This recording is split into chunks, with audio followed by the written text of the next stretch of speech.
All right, hey everybody, welcome back Patreon viewers to Adrenaline Volleyball, and it's our Friday edition, and we're doing kind of a first one of a group series, and we're going to break down some of the individual positions. And I guess I decided today to start with the position that's the most interesting to me, and probably the position I know the least about, and so we're going to talk about the Libero DS position today, and we have right now three of the top liberos in the state of South Dakota coming back next year, and they'll all be in our Future 50 event this summer, so we'll talk to them about that. But today I think we have Molly Larson from Eva Vollen, and then we have a couple of Bryns. We have Bryn Askew from Sioux Falls O'Gorman, and then Bryn Kirsch from Sioux Falls Lincoln. And we're hoping to maybe be joined by Jocelyn Haven from Northwestern if she gets her schoolwork done here too, so she might be jumping in. So ladies, thank you for joining us this morning, and happy to have you. And we'll just start right away. So the first question I want to ask is, each of you, how do you become a libero? Is it just simply because you're like the shortest girl on the court when you're little, or how do you end up becoming a libero when you start playing volleyball? I think for me, because I'm not really like the shortest person on the team, or like I never have been really, but I actually started off, like I played pretty much every position. I started off as a setter, and then I was like hitting like middle blocker, but I think like it just got to a point where like my coach at the time, like my 12s and my 13s coaches kind of realized that like how much like I really like defense, and how I don't know if maybe I was better at it, maybe I was, and then they were just like, oh, maybe she'd be better as a DS. And then I remember my 13U coach kind of like sat me down and was like, listen, you're not going to be tall enough to be a hitter, and I think you could be a really good defensive player. And I was kind of mad about it at the time, but ever since then I've really enjoyed playing defense, so I'm kind of glad she told me to do that. Thank you, Bryn. Bryn or Molly, what about you guys? How did it happen? Similar stories, or do girls just walk in and say, "Hey, I want to be a libero from day one"? Or how about you, Bryn?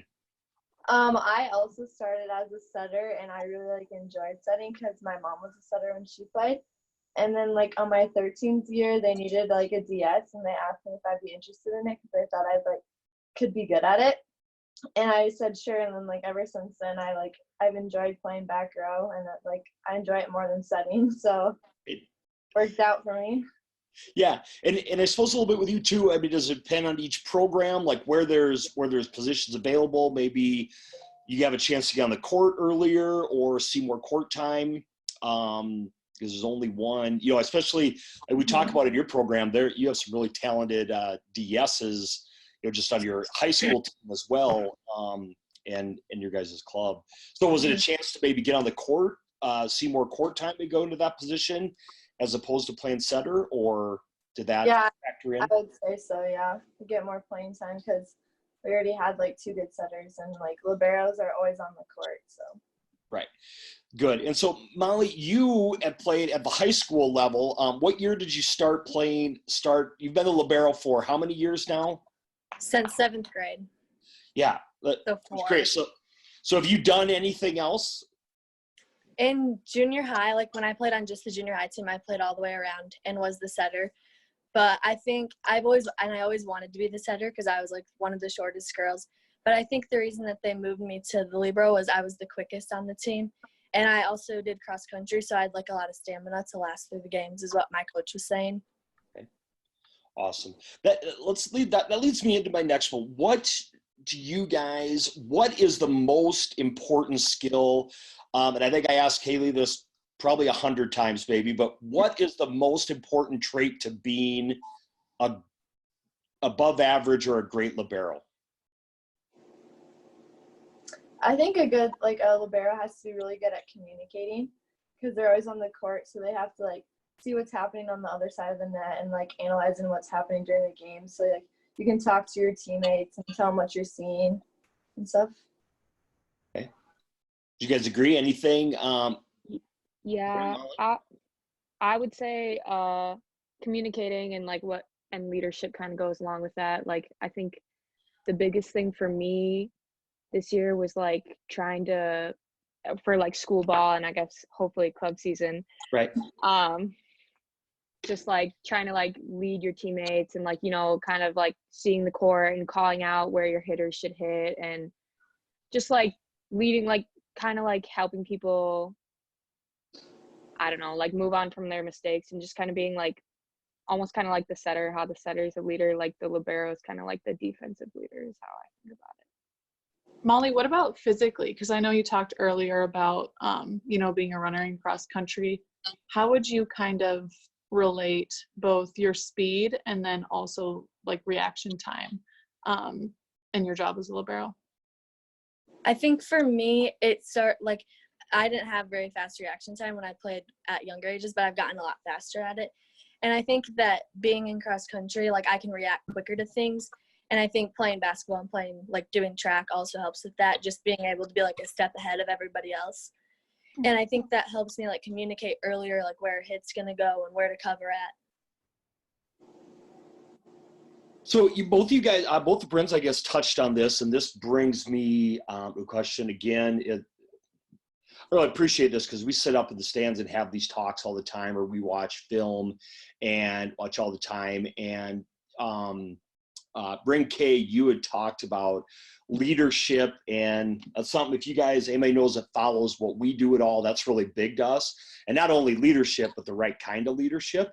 So if I'm just somebody doesn't know much about volleyball and I'm sitting up in the stands, I'm watching the libero position, when you talk about communicating, does that mean like loud?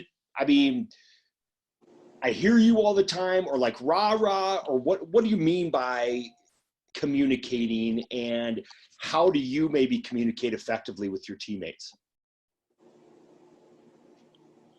I think when we talk about communicating, like for me, like just like every aspect of the game, like throughout the entire play, before the play even starts, like when I'm standing next to whoever I'm serve receiving by, like we're talking about what seam we're going to take. We're talking about where the serve's going to go, like if they're like a float serve, if it's a top spin serve, like if it's going to go short, if it's going to go deep. And then like kind of throughout the play, you're just like calling, like if the middle is going to hit the ball, like you say middle. If it's like you kind of watch the setter, you watch where the ball's going, and you just like talk as you go through.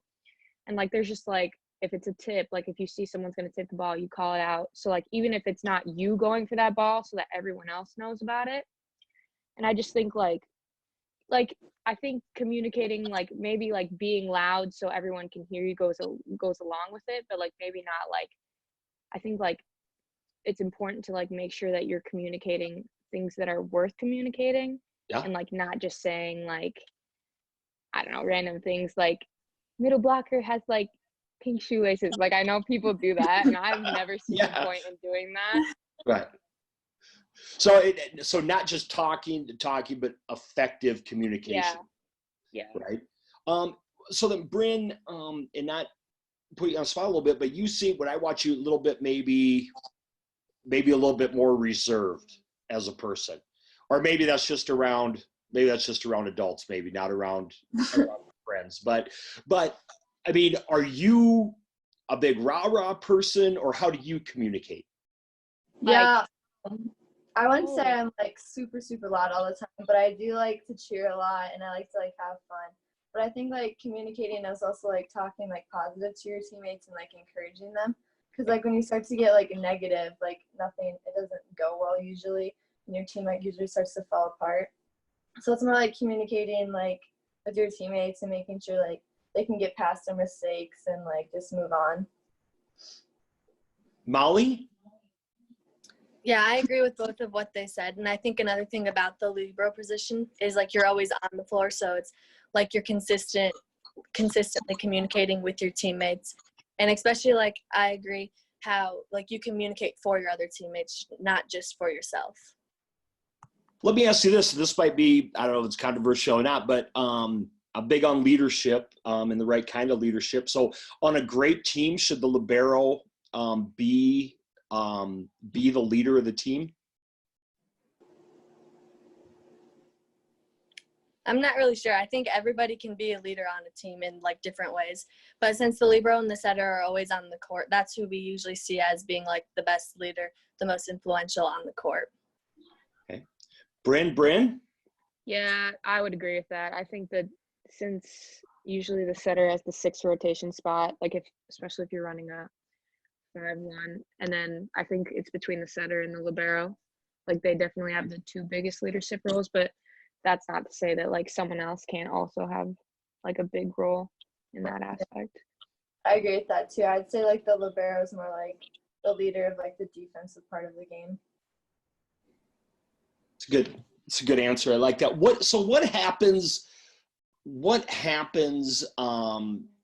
because another thing coaches have told me, and again, apologize for the lack of knowledge, but does your job, the block, okay, and the block that you have in front of you, obviously I'm going to assume a great front row makes your job easier, but are you communicating with them, or are you just completely reading them? Or are they communicating with you? How does that work? I think it kind of goes both ways, where like sometimes the coach will be like, blockers, I want you to block this, like I want you to block outside hard seam or hard cross. And so then it's like kind of up to like the back row defense to read like in between the block and like go where the holes are kind of. But then also if you're getting burned a lot, like let's say since I play left back, if there's like a right side that's like constantly burning me down the line, I can like talk to my outside and my middle blockers in front of me and be like, hey, can you guys take more line so then we can cover the cross more since she's only hitting line. So it's kind of like you can do both ways, I think. Right. Okay. So, but then, so that's more communication, but you guys have to read if they're supposed to block something, you're trusting that they're going to get that done and then you're going to your position, or do you freelance a little bit and maybe make up for something they don't cover, or how does that work? Yeah, my coach, like, we were taught to like trust the block and like go if there's a hold and fill in the hole, and then like if the hitter like hits into the block, there's usually a good touch and you can go and like cover it. So it's more just like reading around the block. Answer. Molly? I agree with that. I think it's more of reading the block than communicating with the blocker like during the play. But after the play, like it helps to say like block harder outside or like take the seam away, because that's hard to communicate while a play's happening. We've had a couple parents write in, and again, it's our Facebook page, but our Adrenaline Volleyball Facebook page, but they've said, hey, what can my daughter be doing? Or I have a daughter who loves being a DS. What can they do to get better? Talk about some of the most important drills for being a DS, and maybe if you want to go into what you're doing now during this break, what can maybe younger girls who might listen to this, what would be your advice for them if they're going to focus on drills? What should they be doing to improve as a DS or a libero? I think for me, it's always been about the angles. Like ever since I started playing the DS position, it's always been about, getting in those extra touches every single day, like passing against the wall. I do that every single day, even during break now. Like during open gym, when we had open gyms, I would go in, I would pass like 350 reps up against the wall, and then you go and you do more reps of like live serve receive. It's just like, for me, it's just all about practicing, like even the basic stuff, even the stuff that you do over and over again, just to make sure that you have that muscle memory of like those angles that you have to make. And I think also for me, serve receive has just always been like the biggest part, and then defense kind of follows with that, because like by then, like you already know your angles, because serve receive is like the hardest part of the game. So I think those two kind of correlate too. Do they sorry about that. Do you have, Molly, are you working on anything now during this break? Are you doing any drill work on your own, or what are some of your most important drills that you're constantly working on? I always try to focus on the fundamentals, just to keep that muscle memory, like a step hop and like having the angle of your platform, right and stuff like that. And I have a sister and she helps me. Like we do a drill called 21 touches and we get 21 balls and she just throws them randomly. It's kind of a hustle drill and you touch all those balls. And that's like that's the most important drill I think for me because it teaches you to like not give up on the ball.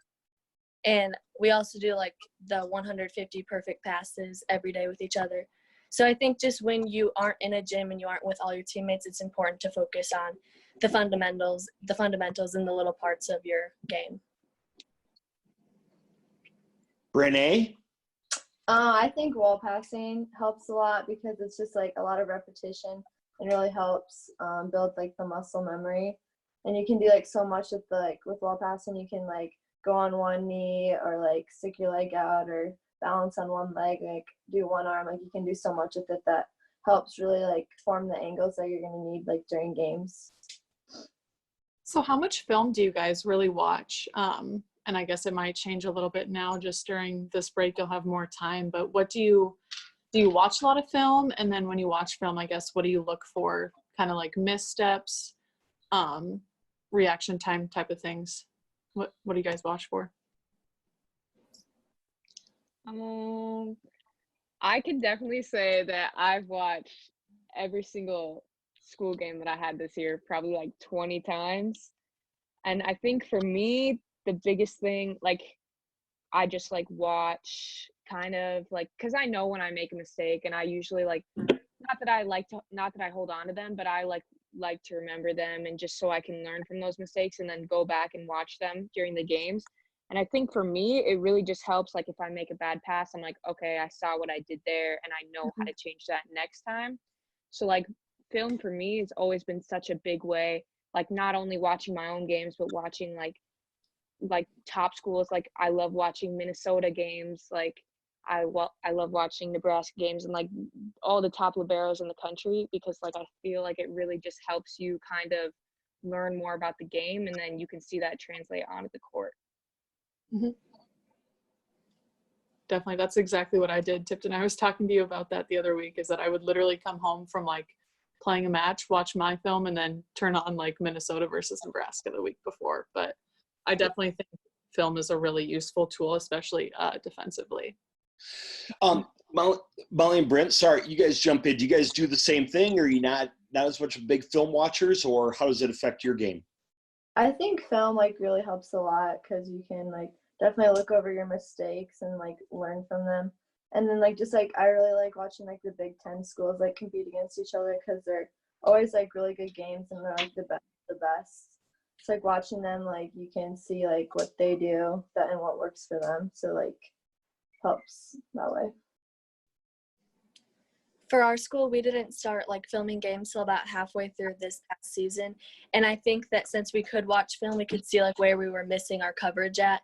And it helped me, like I wasn't just watching like our team play, but I was watching myself play, which I think was a lot easier to reflect on what I needed to get better on too. How about at like a peer level? Because so much of what I enjoy with the events that we put on, and we'll talk about the Future 50 here in a minute, but do you guys ever watch, when we do like a compete camp or even the top testing? The cool thing about us is we can bring in 8 or 9, like Bryn last year, you were our emergency call in, right, for the Future 50 jumped in, but that was awesome to have all those great liberos, DSs doing the exact same drill at the same time. Do you guys ever watch each other, or do you watch other high school liberos and whether it's critique them or say, hey, they do this better than I do, or you could, because everybody here's mentioned college. Do you go to other matches and be like, okay, she's really good, or on the prep level, or hey, I wish I did that. We talked about Haven Hines last year, graduated from Huron and played forever, had a great career. Do you guys watch that, peer-wise, or not so much? I would say, yeah, we like go to other games or like watch film and see it. Like we just feel like, let's not serve at her. Like she's really good at serve receive. Like try to keep like the ball away from her as much as possible. But like also going and watching like their hitters and seeing like where their like strong suit is and where they hit like the best and get the most kills, and like trying to either like move the block to, or like just like moving like our base defense to defend them better. Molly, what about you? Do you watch other high school liberos or say, hey, I need to do this better like Bryn Kirsch, or I need to do this like, somebody in our conference, or, hey, she doesn't do this very well. Do you watch other girls at your about age level? Yeah, whenever I go to other people's games, like the libero position always stands out to me, and like I like to watch where they're covering and like what they're doing and what, like, if I was them I would work on. And like there's always something that impresses me about another libero, like how low they stay or how much they communicate or how well their serve receive is. That's good. How about Bryn K? What about you? Yeah, I would definitely say that I would watch like other defensive players, but I think mostly, for the most part, if we like watched other teams, if we went to go watch them in person or just like watching their film in general, it was more offensive based. Like we would just kind of watch how their hitters move and maybe how their defense stands, but I don't really know. I mean, Right. One thing we talked about, we set up, we were really important. We got to sit up in press row last year during the state tournament. And so one game that I literally set out to me, and for a couple of reasons. I mean, one was usually consolation round matches aren't a ton of intensity, but Brand, we watched the Huron-Sioux Falls-Lincoln match, and I thought you and both Haven Hines were playing, and it was just, each of you just took turns making play after play after play in that match. Do you remember that? I mean, did you think you played well in that game? Yeah. And yeah. Right. What was different? I mean, was that where, I don't know, because to me, I was like, okay, I think I would film this and show this to younger liberos, because it just seemed like both of you just kept making plays, and the communication that you talked about in that match. Does anything stand out? Do you remember that? I mean, do you remember that match? Anything special about that game, or? I remember that game because, oh man, that was such a close game. Like that was definitely one of our most fun games, I think, for everyone. And I just, like you said, making play after play, I think just a lot of that was just like competitiveness for me. Like I just was like, I just kind of wanted to be like, I want to prove that, we have the best defense on our side of the court. And so that's just kind of like the mentality that I like to have, is that like, it doesn't matter who you're playing against, and it doesn't matter, how good everyone else thinks that like the other people on the other side of the court are. It's like all about you coming in and thinking that you're the best. And that's kind of like the mentality I like to have, is like, you control every play that you make. And so like, just like do your best to help your teammates out. And I just remember feeling like that. And I feel like as a team, like that was probably the best we played all year. And I was really proud of that game, even though we didn't win. Yeah. It was an amazing match. And like I said, normally, a lot of times, it was a consolation match, but didn't feel like that. The crowds and the level of play was so high. It felt like a semifinal match. But Bryn, Renee, what about you? Because you play, in your schedule and your club season, you go against a lot of talented liberos on other teams in your own gym, right? What you have that competitiveness where, because you and Bryn are in the same club, right? And then you play each other during the season. Are you competitive like that? Or are you a little more laid back, or? I would say I'm pretty competitive, and like I love the close games because it's like they're a lot more fun than like when you're just like crushing a team or whatever. And like when you're like going against another team who also has like a really good defense, like defense wins games. So it's about like who has like the better defense. So it's like it wants me to like, makes me like play better, and like it's just, I'd say I'm pretty competitive about that. Right. But when you go up against, and Molly will ask you the same thing, but when you go up and and let's just use Bryn because you guys play each other, and she's one of the better liberos in the state, does that up your game a little bit that night? Like, hey, I want to, and not in a mean way or a cocky way, but you're ever like, hey, I want to outplay her tonight? I would say that. Mm-hmm. That's good. Don't you guys fight through the internet now? But that's good. Molly, what about you? What about, because you've been playing so long, you're the veteran, or there are other ones that, girls you go against, and you're like, okay, today I'm going to play just a little bit harder because I want to outplay that girl, or, you know, at tournament time? What's your attitude like competitively? I'm a really competitive person, and I think when we play against, like, if I know the team that we're playing has like a really good libero or a really good defense, like, I want to like encourage my defense to be better than their defense. And like, I'll go back and watch and compare like our defenses against each other, like win or loss, will be like, oh, our defense at least won. So I don't know. I think that when we do play against somebody that is like really good at defense, I want to like outplay them or prove that I can play up to their level. Yeah. That's awesome. I want to ask each of you, and we do this in every drill we do. One, it's okay to pat yourselves on the back a little bit because you worked hard to get where you're at. So I want you to tell me as we go around what you think the strength of your game is. And you're not in the gym right now, but as soon as those doors open again, what's one thing you definitely want to get better at by August? Bryn, let's start with you. Strength of your game, and then something, a skill or part of your game that you need to improve on. For strength, I would say, like, even though it doesn't really look like it, as I've been told, but I feel like I'm a pretty good, like, communicator on the court, like, with my teammates and stuff, and, like, do a good job of, like, leading my team. And then for, like, thing I want to work on, I think I can always improve on serve receive, because it's like the first touch, like, when someone serves at you, it's, like, the first pass, so you always want to have, like, a good pass to start off the rally. So I think I could always improve on serve receive. Okay. Molly, what about you? Let's let you go next. I think a strength of mine would also be communication and just keeping my team like fired up and in the game. And another strength for me is like quickness to like get to the ball. And what I really want to work on also is serve receive, just because it's like a lot of pressure, like to be that first touch of every ball, to not mess it up and to just get the team going off of a pass. Bryn K? I would say some of my strengths, like, definitely, like they said, like leadership. I like to think that, like, even though sometimes like it's like embarrassing when I look back at it, but like I just like to get riled up, and I like to like get my team excited and just be super loud.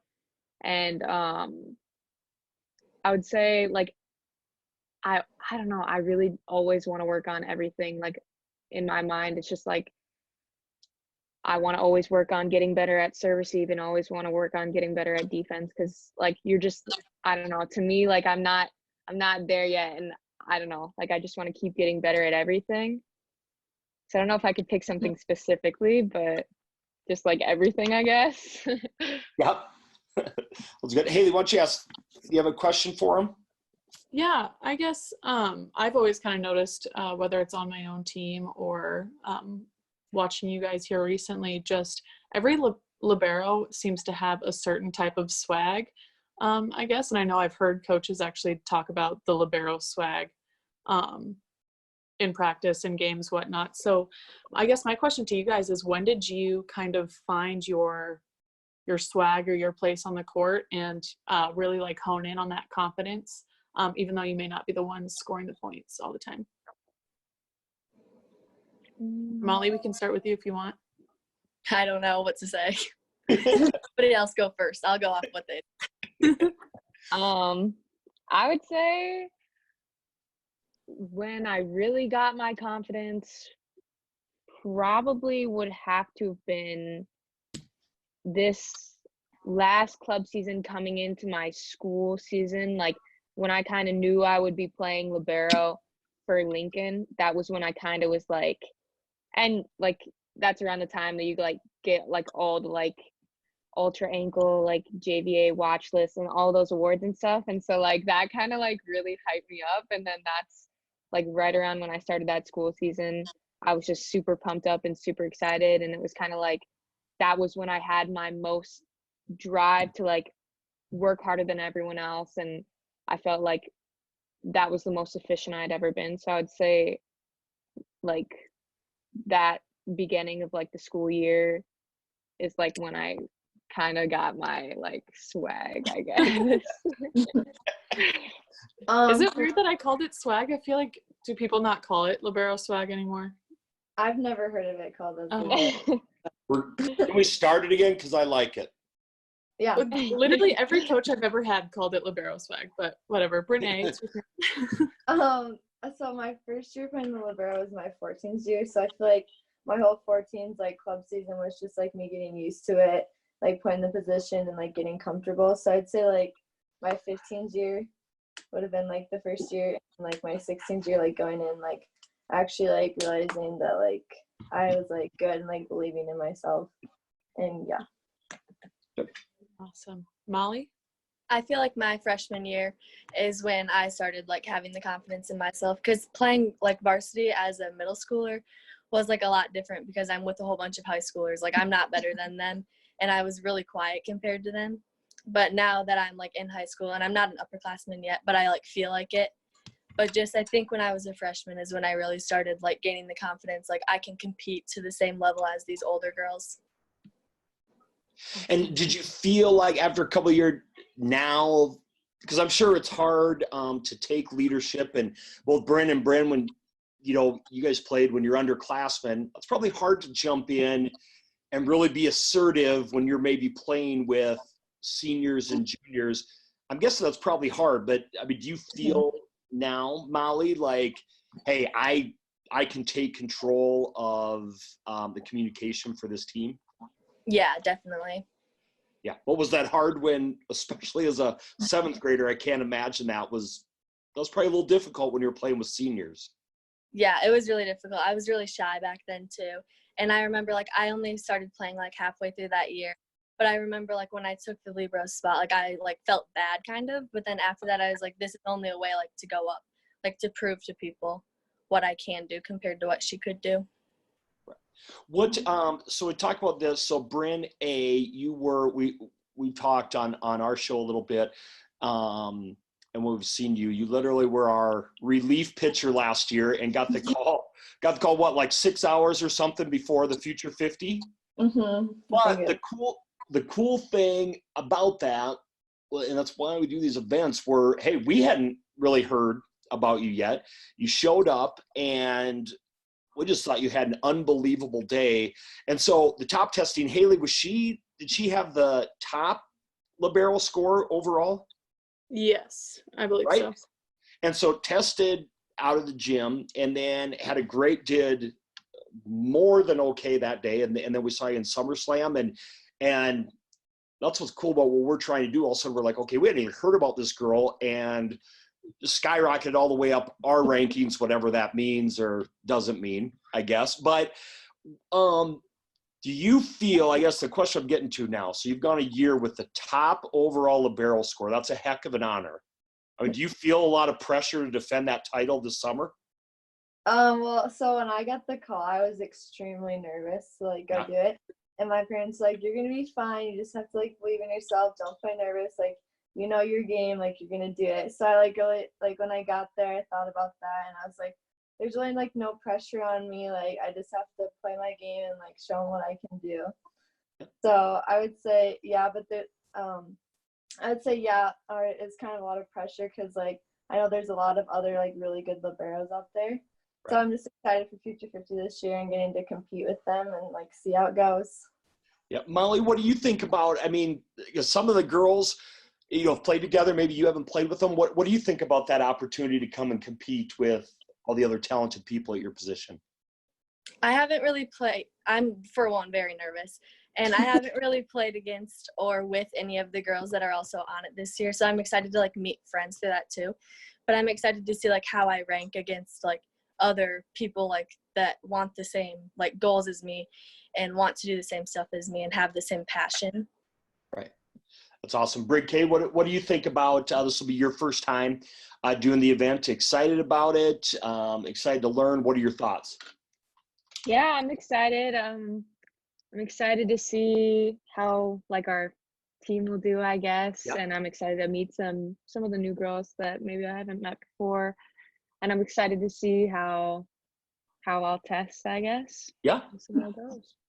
Yeah, it'll be an important day. Couple things just before we kind of wrap up. So if you, a younger, middle school or even somebody younger than that watching this, or parents that have a daughter that wants to be DS Libero, what do they work on, give them tips, play the position? If you each had to go back 4 or 5 years ago, rewind, what would you tell them they should be working on now and over and over and over again if they want to be not a good, but a great libero?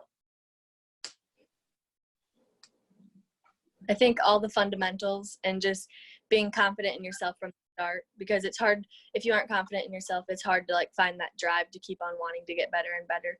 But the fundamentals are really important, and just communicating when you are playing with other people.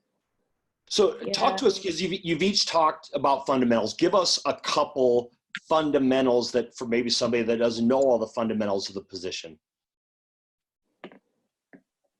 I would say like wall passing helps a lot with the fundamentals. Like people like overlook wall passing, they don't like really see it, and it's just like really repetitive, so they don't like think it would like help a lot. But I think it does, because like it really helps you with like the angles, and it's just like the repetition really helps build good muscle memory that'll help you in the game.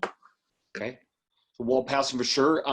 Bryn K, what about you? What's something that you've maybe done since day one, or you should have done more of, or if it was you 5 years ago, you would tell yourself, do this to become great when you're older? I think for me, rather than like having like physical challenges, it was more like a mental thing for me. I think like if I could go back, I didn't really, gain my confidence until like this last like year and a half. And I think if I could go back and change it all again, I would be like, I would go out there and I would have the same mentality that I do now. And I'd like, who knows if I would have been any farther than I am today. But I just think maybe like that's something that every like young defensive player, or just like player in general, should have, is just like confidence in themselves and knowing that they can do whatever they like are willing to work for. What, you guys don't mind? I'm genuinely interested about this position. So what I've wondered is what happens when you have a bad play, right? If you're supposed to be the ones picking up your teammates, communicating with your teammates, be the leader, what happens when you're struggling, or, if you bad serve receive, right? They get an ace on you, or one drops between you and a back row, or you just shank one. When you get down, who picks you guys up? I think it's kind of like you rely on your teammates to kind of pick you up, but also at the same time, like you can't, like if you're in that big of a leadership position, you can't really be like a basket case. Like you have to be able to handle making a few mistakes. Like obviously if I like shank 3 balls in a row, I'm going to be a little frustrated, but I have to be like, Bryn, you're going to get this next pass, and you have to get this next pass, because otherwise you're just going to stress everyone else out if you get like super frustrated. And I think for me, maybe for some people that like stresses them out, but pressure has never really been like super scary for me. So I'm able to just be like, you're going to do this next pass, even if I just shank the last like 6 balls. Right. Molly, what about you? I can relate to that a lot. And for our coach, like for me, myself, I like pick myself up, or I can usually rely on like our outside hitter. She has a lot of energy, so she can usually pick me up too. But we have like a mentality on our team that like if you mess up, you're like, you say out loud, like serve it to me again, or set it to me again, like if you like blew one out of bounds. But I think just to have the mentality, like not to shy away from the next ball, but to like go and get it. Awesome. And Bryn?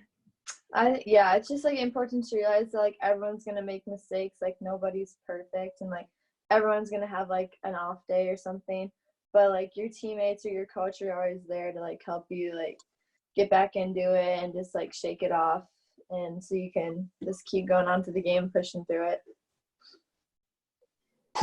We talk about your coaches because you guys do have such a unique position, and everybody's coach different.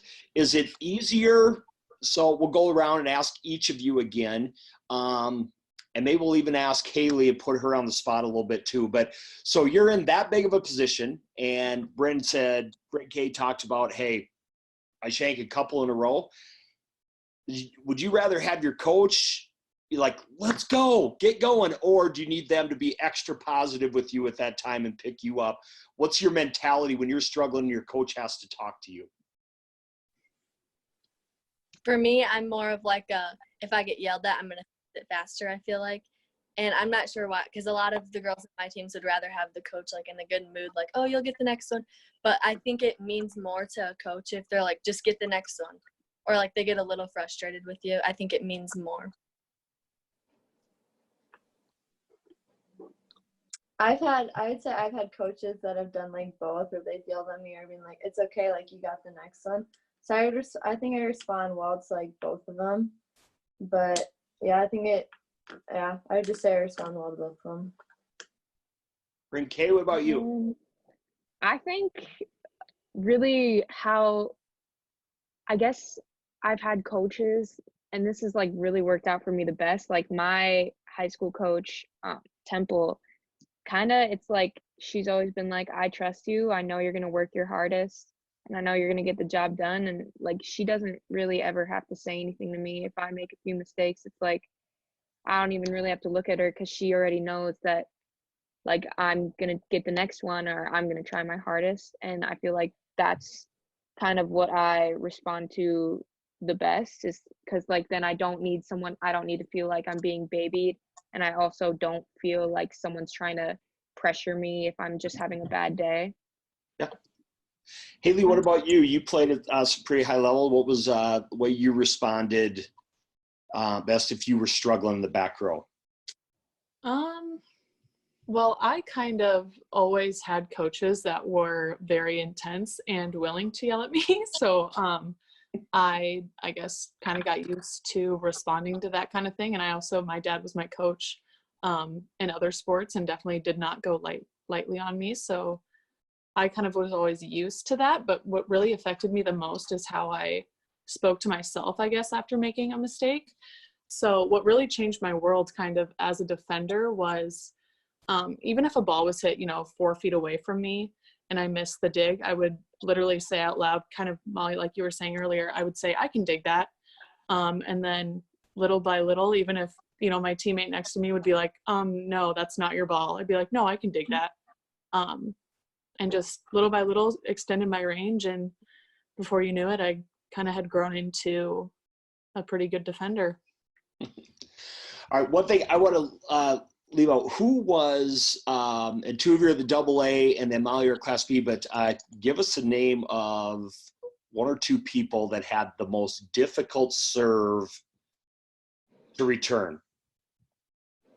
Haley's smiling because she knows what my pick's going to be, but you guys tell me who you played against, and we know in South Dakota, who you knew you needed to be moving to return their serve. I'm going to have to go with Bergen Riley. And thank God I don't have to play against her, but Bailey Plord for sure. Okay. Very good. Molly, what about you? I'd have to say Kennedy Beats. She's from Scotland. She has a really top spin on her serve, which was really hard for us to serve receive, because she just didn't serve it at me, and then the rest of the girls struggled. And then Julia Weber from Bridgewater Emory, because she could mix up her serves. Yep, we got to see her at the state tournament too. And then Bryn, what about you? I would also say Bailey Ford. She has a really good float. And then also we thought Shelby Kinzer from Washington had a really good float, because they would drop really fast. We'd think it's going out and it would drop in and we'd be like, shoot. But yeah, I think she had a tough serve. Okay, well, I guess Shelby Kinzer was one of our happy people today yesterday, so we will we'll accept that answer. But Bryn K, who was my girl from O'Gorman who had the unbelievable serve? Bergen or Reagan. I would say both of them are pretty tough. He's thinking of Wambach, the top spin. Oh, I don't know. Top spin for me is, I would say top spin is easier for me to pass. So I don't know. I said the same thing. Yeah. Well, I saw several aces last year from her that would disagree. So I'm still, well, if you're out there, I think that was the hardest serve I had, but I'll agree with you guys, and we'll look for more. Great servers this year to come. But with that, I think Haley, if do you have anything else? No, that's it for me. Yeah. Hey, well, thank you guys so much for your time. And I know you're all a little bit camera shy, but I'm telling you, we've seen a million setter workouts. So if you guys end up doing a pancake drills in the snowbanks or your wet front yard or even in your driveway, there would be extra credit for that. But if you do any of your wall passing and you wouldn't be too shy to share, we would share that with others because, like I said, we've seen a lot of workouts for some of the other positions. If you guys do any of that, tag us and we'd share because there's young girls out there trying to get better too, and it'd be great for them to learn from some of the best. So if you have that, share it. We appreciate it. We just appreciate your guys' time. Rest up, stay safe, and we're excited to see you all, hopefully some this late spring, right? Yeah. And for sure the summer. So thank you guys very much, and we just appreciate it. All right. Thank you. All right. Take care, guys. Good luck with everything, guys.